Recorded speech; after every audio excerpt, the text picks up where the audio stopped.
let's look at a little bit of history.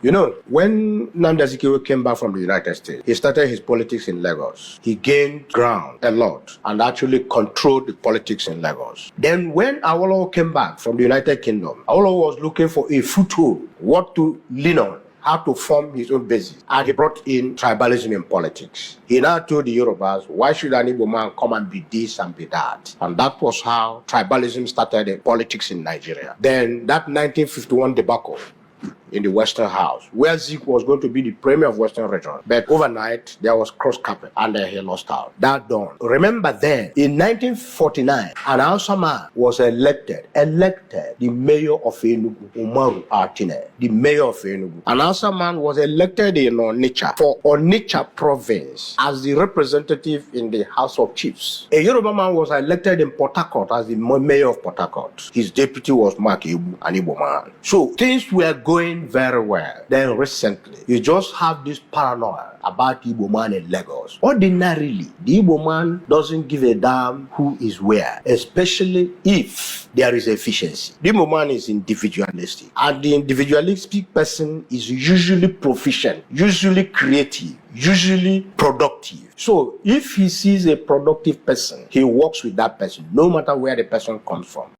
One thing I've noticed, Premier, while I've been here, is that Northerners seem to have, I might almost call it, obsession about the Igbos. Could you perhaps explain that to me?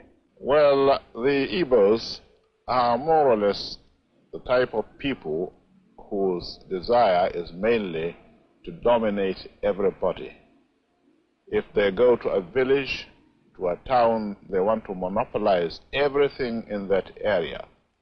If you put them in a labor camp as a laborer, within a year they will try to emerge as headman of that camp, and so on. Well, in the past, our people were not alive to their responsibilities, because you can see from our northernization policy that in 1952, when I came here, there weren't 10 northerners in our civil service here.